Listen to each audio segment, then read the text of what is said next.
इयत्ता तिसरी मराठी कविता क्रमांक 11. मामाची रंगीत गाडी. ग ह पाटील.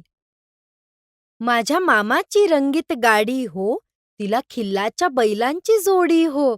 कशी दौडत दौडत येई हो, मला आजोळी घेऊन जाई हो. नाही बिकट घाट, सारी सपाट वाट, मऊ गालीचे ठाई ठाई हो. शीळ घालून मंजुळ वाणी हो, पाजी बैलांना ओहोळ पाणी हो. गळा खुळखुळ घुंगूर माळा हो, गायी किलबिल विहंग मेळा हो. बाजरीच्या शेतात करी सळसळवात, कशी घुमली आंबेराई हो. कोण कानोसा घेऊन पाही हो, कोण लगबग धावून येई हो.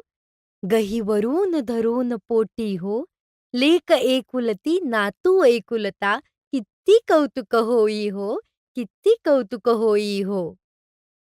नवीन शब्द शिकूया.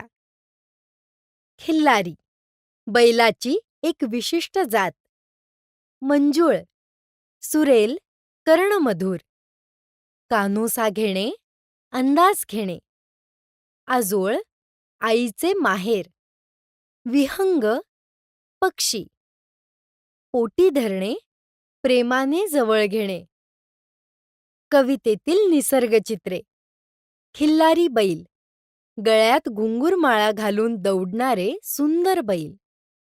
किलबिल पक्षी, झाडांवर गाणारे रंगीबेरंगी पक्षी. आंबेराई, वाऱ्याने डोलणारी आंब्यांची बाग. कवितेचा आशय. या कवितेत एक मुलगा मामाच्या रंगीत बैलगाडीतून आजोळी जाण्याचा आनंद सांगतो. सपाट वाट, बाजरीची शेते, पक्ष्यांचा किलबिलाट आणि आंबेराईचा सुगंध हे सारे निसर्ग सौंदर्य कवितेत उमटते. आजोळी पोहोचल्यावर आजी आजोबांचे प्रेम आणि कौतुक मिळते.